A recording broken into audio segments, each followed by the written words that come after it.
എല്ലാവർക്കും പത്തരമാറ്റിൻ്റെ പുതിയൊരു വിശേഷത്തിലേക്ക് സ്വാഗതം. ഏതായാലും ആദർശ് DNA ടെസ്റ്റ് റിസൾട്ട് കിട്ടി. ചന്തുമോൾ അബിയുടെ കുഞ്ഞാണെന്നും മനസ്സിലായി. ഇനി ആദർശ് എന്താ ചെയ്യാൻ പോകുന്നത്? അത് കേട്ട് മുത്തശ്ശൻ എന്ത് തീരുമാനമെടുക്കും എന്നൊക്കെ നോക്കാം നമുക്ക്. വീഡിയോക്കുള്ളിൽ പോകുന്നതിന് മുമ്പ് സബ്സ്ക്രൈബ്, ലൈക്ക് ചെയ്ത് ഒന്ന് സപ്പോർട്ട് ചെയ്യണേ.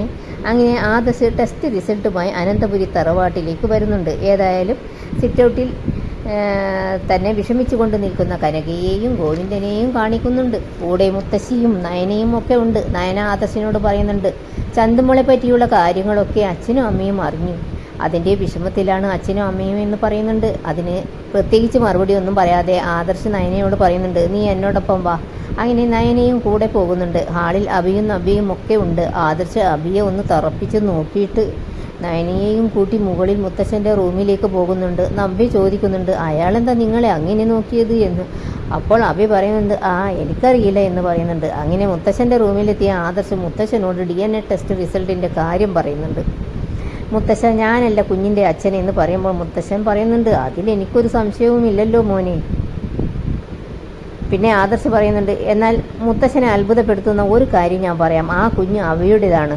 മുത്തശ്ശൻ പക്ഷെ അത് കേട്ട് അത്ഭുതപ്പെടുന്നൊന്നുമില്ല. മുഖത്ത് എല്ലാം ആദ്യമേ മനസ്സിലാക്കിയിരുന്നു എന്നൊരു ഭാവത്തിലുള്ള ഒരു ചിരിയും മുഖത്തുണ്ട്. എന്നിട്ട് മുത്തശ്ശൻ പറയുന്നുണ്ട്, ആദ്യമേ എനിക്ക് മനസ്സിലായിരുന്നു ഇതിൻ്റെ എല്ലാം സൂത്രധാരൻ അവനാണെന്ന്.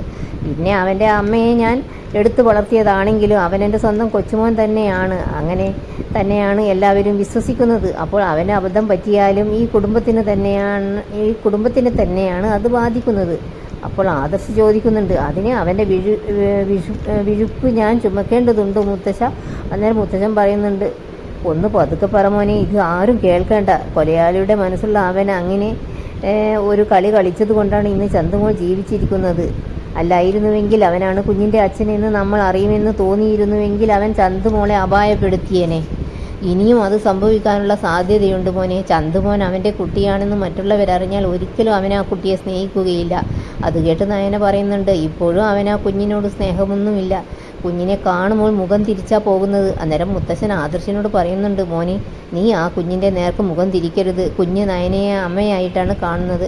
അതുകൊണ്ട് നീ ഇനി ചന്തുമോളുടെ അച്ഛനാകണം. ആ സമയം ആദർശ് പറയുന്നുണ്ട്, അതെന്ത് വേണമെങ്കിലും ആകാം, പക്ഷേ എൻ്റെ ഭാഗത്തുള്ള നിരപരാധിത്വം അത് എല്ലാവരെയും അറിയിക്കണം. അത് കേട്ടപ്പോൾ നയന പറയുന്നുണ്ട്, ഇന്ന് നല്ലൊരു ദിവസമാണ്. എൻ്റെ അച്ഛനും അമ്മയും ഈ സംഭവങ്ങളൊക്കെ അറിഞ്ഞ് വിഷമിക്കുന്നുണ്ടെങ്കിലും നവ്യേച്ചി വളരെ സന്തോഷത്തിലാണ് ഇങ്ങോട്ട് വന്നത്.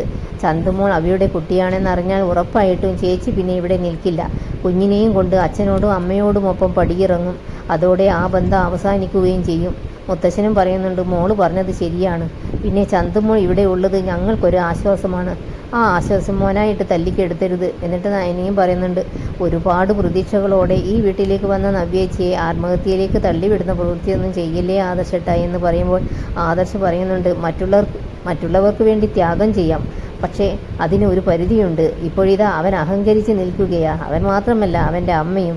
അത് ഇവിടെ തീരണം മുത്തശ്ശ, ഇവിടെ അവസാനിപ്പിക്കണം അവരുടെ അഹങ്കാരം. മുത്തശ്ശ എന്ത് പറഞ്ഞാലും ഞാൻ അനുസരിക്കും, പക്ഷേ ഈ ഒരു കാര്യം അതെനിക്ക് എല്ലാവരോടും പറഞ്ഞേ പറ്റൂ എന്ന് ആദർശ് പറയുമ്പോഴേക്കും മുത്തശ്ശൻ നെഞ്ചുവേദന വന്ന് ഇരുന്ന് പോകുന്നുണ്ട്. അത് കണ്ട് ആദർശും നയനയും കൂടി മുത്തശ്ശനെ പിടിച്ചുകൊണ്ട് ചോദിക്കുന്നുണ്ട്, എന്ത് പറ്റി മുത്തശ്ശ, എന്താ പറ്റിയത് എന്നിങ്ങനെ ചോദിക്കുന്നുണ്ട്. മുത്തശ്ശൻ പറയുന്നുണ്ട്, മോനെ, എനിക്കെന്തും നിന്നോട് പറയാം, അതൊക്കെ നീ അനുസരിച്ചിട്ടേ ഉള്ളൂ. അങ്ങനെയുള്ള നീ ഇത് അനുസരിക്കണം. ചന്തുമോള് ഒരു പാവം കുഞ്ഞാണ്. ഇന്ന് ആ കുഞ്ഞ് അവൻ്റേതാണെന്ന് പറഞ്ഞാൽ ഉറപ്പായിട്ടും അവൻ ആ കുഞ്ഞിനെ ഇല്ലാതാക്കും. ഇത്രയൊക്കെ ചതി ചെയ്ത അവൻ നമ്മുടെയൊക്കെ കണ്ണു മൂടി കെട്ടിക്കൊണ്ട് ആ ദുഷ്കർമ്മം ചെയ്യും. ദയവ് ചെയ്ത് മുത്തശ്ശിനു വേണ്ടി, മോളുടെ ചേച്ചിക്ക് വേണ്ടി നീ ഇങ്ങനെയൊരു ത്യാഗം ചെയ്യണം. പിന്നെ നയനയും ആദർശനോട് ചോദിക്കുന്നുണ്ട്, മുത്തശ്ശൻ്റെ വാക്കിനേക്കാളും വലുതാണോ ആദർശേട്ടൻ്റെ ആത്മാഭിമാനം? ആദർശേട്ടൻ ഒരു തെറ്റും ചെയ്തിട്ടില്ലെന്ന് ഞങ്ങൾ മനസ്സിലാക്കിയില്ലേ? അതുപോലെ ആദർശേട്ടന്. അതിനിടയ്ക്ക് മുത്തശ്ശൻ പറയുന്നുണ്ട്, പിന്നെ നിക്കക്കള്ളിയില്ലാതെ വന്നാൽ നമുക്ക് വേണ്ടത് ചെയ്യാം. നിനക്കറിയാമോ, ചന്തുമോളുടെ അമ്മ കോമാ സ്റ്റേജിൽ കിടക്കുമ്പോഴും അവളുടെ ഹൃദയം തുടിക്കുന്നത് അവളുടെ മോൾക്ക് വേണ്ടിയാണ്. ഒടുവിൽ മനസ്സില്ലാ മനസ്സോടെ ആദർശ് പറയുന്നുണ്ട്, ശരി മുത്തശ്ശ, എന്നും മുത്തശ്ശൻ്റെ വാക്കുകൾ അനുസരിച്ചവനാണ് ഞാൻ. ഇവിടെയും അങ്ങനെ തന്നെ ചെയ്യാം. എന്നിട്ട് ആദർശ് അവിടുന്ന് പോകാൻ നോക്കുന്നുണ്ട്. പോകാൻ നേരം മുത്തശ്ശനോട് ചോദിക്കുന്നുണ്ട്, മുത്തശ്ശനെ ഹോസ്പിറ്റലിൽ പോകണോ? അത് കേട്ട് മുത്തശ്ശൻ പറയുന്നുണ്ട്, വേണ്ട മോനെ, നീ ചെല്ല്, വേണമെങ്കിൽ ഞാൻ ഡോക്ടറിനെ ഇങ്ങോട്ട് വിളിച്ചു വരുത്തിക്കൊള്ളാം. അങ്ങനെ പാവം ആദർശ് എല്ലാവരുടെ മുന്നിലും ഒരു കുറ്റക്കാരനായും വഞ്ചകനായും നിൽക്കേണ്ടി വരുന്ന കാഴ്ചയാണ് കാണുന്നത്. അത് ശരിവെക്കുന്ന രീതിയിൽ തന്നെയാണ് നയനയും പെരുമാറുന്നത്. പിന്നീട് മുത്തശ്ശൻ ഈ വിവരം മുത്തശ്ശിയോട് പറയുന്നുണ്ട്. മുത്തശ്ശി അത് കേട്ട് ഞെട്ടുന്നുണ്ട്. എന്നിട്ട് പറയുന്നുണ്ട്, അങ്ങനെയാണെങ്കിൽ അവൻ്റെ പേര് എല്ലാവരോടും പറഞ്ഞുകൂടെ? അന്നേരം മുത്തശ്ശൻ പറയുന്നുണ്ട്, അത് പറയാൻ പറ്റില്ല. പറഞ്ഞാൽ നവ്യയും കുഞ്ഞും ഇപ്പോൾ തന്നെ ഇവിടം വിട്ട് ഇറങ്ങി അവളുടെ അച്ഛനോടും അമ്മയോടും ഒപ്പം പോകുന്നതായിരിക്കും. നടക്കാൻ പാടില്ലാത്ത പല സംഭവങ്ങളും നടന്നെന്ന് വരും.